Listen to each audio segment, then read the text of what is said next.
Kalau kepada Yesus tidak sama, karena Yesus lahir tidak punya bapak tapi punya ibu. Nah, cocok. Yang kedua, ciri Nabi Musa dengan Nabi Muhammad persamaannya, Nabi Musa ketika remaja katanya nubuat ini adalah informasi akan kelahiran Nabi Isa atau Yesus. Itu tidak tepat. Kenapa? Karena ada penjelasan di dalam kitab Ulangan pasal 30 ayat 10. Kata Tuhan apa? Nabi yang seperti Musa. Ini ayatnya. Ini ya. Nabi yang seperti Musa yang dikenal Tuhan dengan berhadapan muka, tidak ada lagi yang bangkit di antara orang Israel. Nah, bukan pasal 30, tapi pasal 34 ayat 10 kitab Ulangan, ya. Kitab Ulangan pasal 34 10 dikatakan, Nabi yang seperti Musa yang dikenal Tuhan dengan berhadapan muka, tidak ada lagi nabi yang bangkit di antara orang Israel. Berarti nabi yang akan lahir itu dari luar Israel. Sedangkan Yesus orang mana? Orang Israel.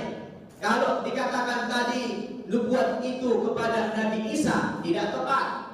Karena Nabi Isa itu adalah orang Israel. Lagi pula ciri-ciri Musa dengan Nabi yang akan datang itu tidak cocok dengan Nabi Isa. Kenapa? Karena yang pertama, di situ kan dikatakan akan datangnya seorang Nabi yang akan datang. Loh, kalau ditujukan kepada Yesus tidak tepat. Kenapa? Karena dalam iman orang Kristen, Yesus itu bukan Nabi, bukan Rasul, betul? Tapi dia Tuhan. Maka nubuat ini tidak cocok kepada Yesus. Cocoknya kepada siapa? Kepada Nabi kita Muhammad Sallallahu Alaihi Wasallam. Coba, di mana persamaan ciri Nabi Musa dengan Nabi Muhammad? Sebagaimana dalam ayat kata, aku akan bangkitkan seorang nabi sesudah kau yang ciri-cirinya sama seperti Musa, kata Allah, yang ditaruh firman dalam mulutnya. Berarti nabi yang akan datang itu ditaruh firman dalam mulutnya, artinya nabi itu tidak bicara sembarangan. Nabi itu tidak bicara berdasarkan hawa nafsunya. Berarti yang dibicarakan nabi itu adalah wahyu dari Allah Subhanahu wa taala. Dengan mudah kita mengatakan ayat ini, informasi ini, nubuat ini kepada Nabi kita Muhammad Sallallahu Alaihi Wasallam. Sekarang coba kita lihat beberapa persamaan ciri Nabi Musa dengan Nabi Muhammad sebagaimana yang disyaratkan dalam ayat ini. Yang pertama, Nabi Musa itu ketika lahirnya normal. Dia punya ayah, dia punya ibu. Nabi Muhammad juga lahirnya normal, punya ayah dan punya ibu. Sama tidak? Sama. Kalau kepada Yesus tidak sama, karena Yesus lahir tidak punya bapak tapi punya ibu. Nah, cocok. Yang kedua, ciri Nabi Musa dengan Nabi Muhammad persamaannya, Nabi Musa ketika remaja kerjanya menggembala kambing. Nabi Shu'aib 8 tahun. Dan Nabi Muhammad Sallallahu Alaihi Wasallam juga ketika remaja kerjanya menggembala kambing. Sama atau tidak? Sama. Yang ketiga, Nabi Musa itu pernah berperang melawan rezim Fir'aun. Nabi Muhammad juga pernah berperang melawan rezim Quraisy. Sama tidak? Sama. Yang keempat, Nabi Musa itu pernah berhijrah dari Mesir ke tanah Kanaan, Palestina. Dan Nabi Muhammad juga pernah berhijrah dari Makkah ke Madinah. Sama apa tidak? Sama. Yang kelima, Nabi Musa itu pernah berdialog dengan Tuhan di Tur Sinai. Dan Nabi Muhammad juga pernah berdialog dengan Allah di Sidratul Muntaha. Sama apa tidak?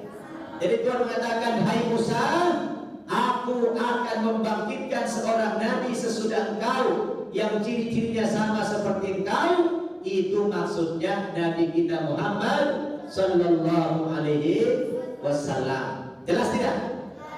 Di mana ini tadi ditemukan? Di kitab Ulangan pasal 34 ayat 10.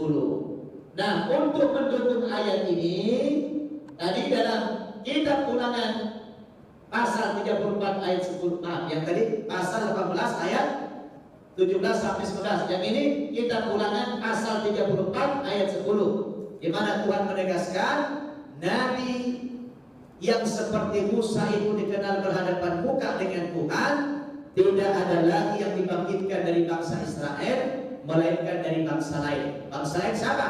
Berarti Nabi Muhammad dari bangsa Arab. Betul? Nah, dengan mudah kita mengatakan informasi ini kepada Nabi kita Muhammad Sallallahu Alaihi Wasallam. Jelas? Jelas tidak? Kemudian nubuat yang kedua itu ada nubuatnya Nabi Malyaki. Di dalam kitab Malyaki pasal 3 ayat 1 sampai 2. Di sini ada ayat yang berbunyi, kata Tuhan, lihat, aku menyuruh utusanku supaya ia mempersiapkan jalan di hadapanmu, dan dengan segera akan datang kepada Ka'bahnya Tuhan yang kamu rindukan itu. Bahwasanya ia datang. Demikianlah firman Tuhan semesta alam.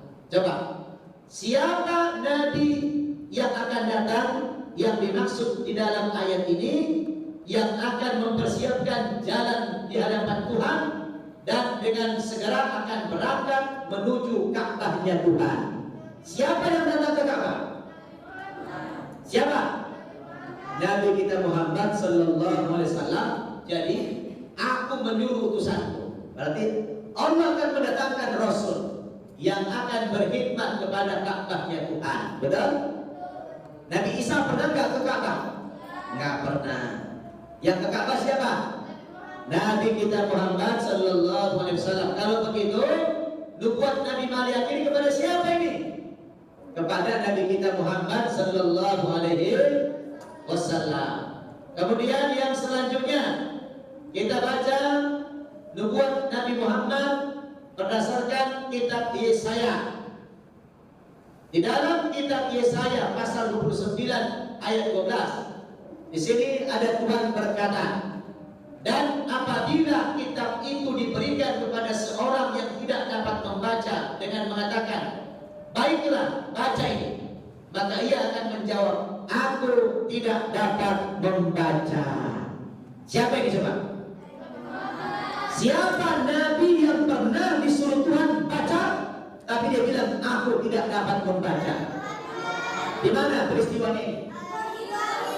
Iya, ketika Nabi kita Muhammad menerima wahyu pertama kali di Gua Hira, malaikat Jibril datang memberikan bacaan, disuruh baca.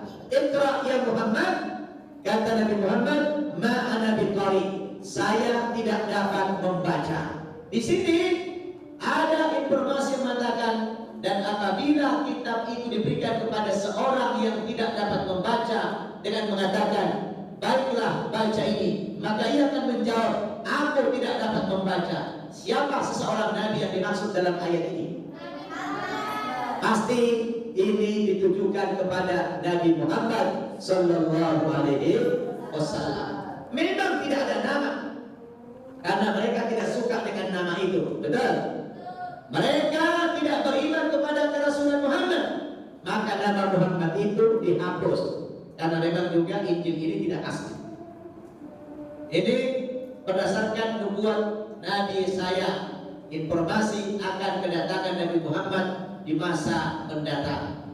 Selanjutnya kita baca nubuat Nabi Muhammad berdasarkan nubuatan Nabi Isa di Injil Yohanes pasal 16 ayat 7 sampai 14.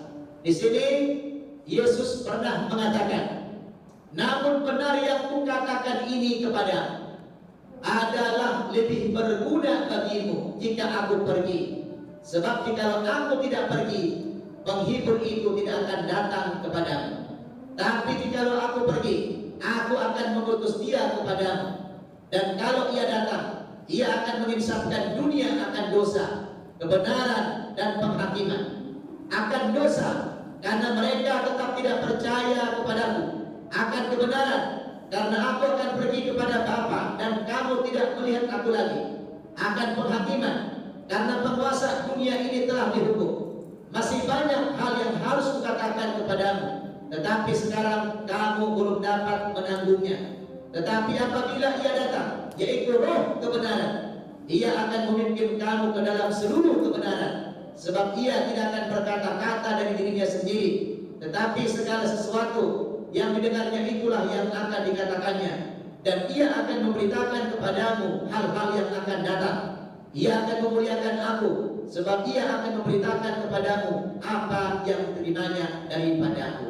Kira-kira ayat ini, siapa nabi yang akan datang yang diramalkan oleh Yesus? Dari mana kita tahu? Di sini dikatakan adalah lebih berguna bagi kamu jika aku pergi, kata Yesus. Sebab kalau aku pergi, penghibur itu tidak akan datang. Jadi penggantinya akan datang. Jadi pergi dulu Yesus, baru datang penghibur itu. Siapa itu?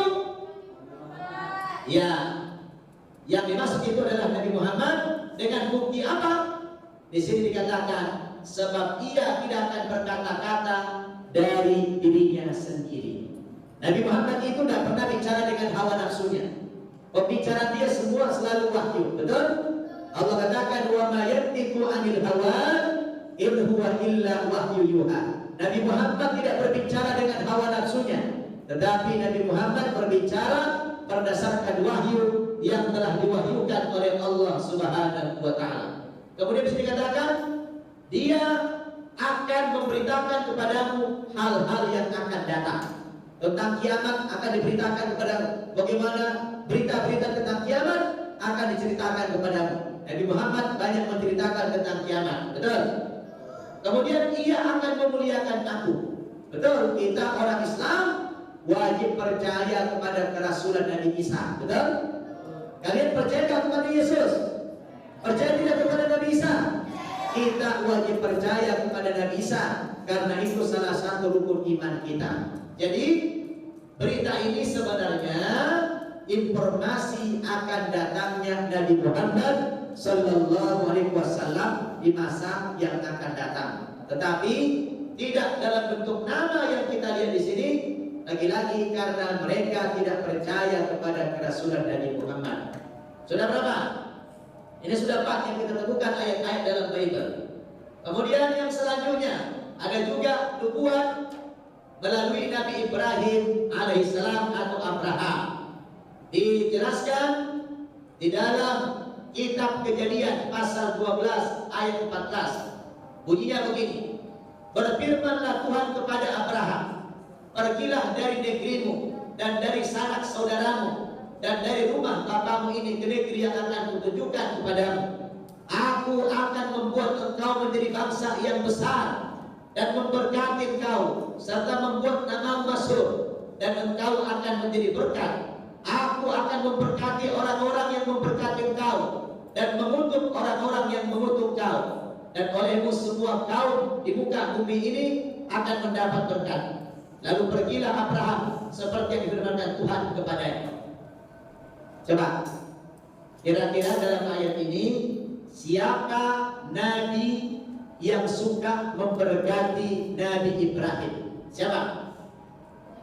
Siapa yang suka memberkati Nabi Ibrahim? Di mana kita dapatkan itu? Di dalam selawat itu ada. Allahumma salli ala Muhammad wa ala ali Muhammad kama sallaita ala Ibrahim wa ala ali Ibrahim wa barik ala Muhammad wa ala ali Muhammad kama barakta ala Ibrahim wa ala ali Ibrahim fil alamin innaka Hamidum Majid. Ya Allah, sampaikanlah selawat dan salam kepada Nabi Muhammad dan keluarganya. Berkatilah Nabi Muhammad seperti kau memberkati Nabi Ibrahim. Jadi Nabi yang suka memberkati Nabi Ibrahim itu adalah Nabi Muhammad Sallallahu Alaihi Wasallam. Maka dipastikan nubuat yang ada di dalam kitab Kejadian pasal 12 ayat 1 sampai 4 ini ditujukan kepada akan lahirnya atau akan datangnya Nabi kita Muhammad sallallahu alaihi wasallam. Tadi di dalam Al-Quran ada Allah mengatakan alladzina yattabi'una ar-rasulan nabiyyal ummi alladzi yajidunahu maktuban indahum fit Taurati wal Injil.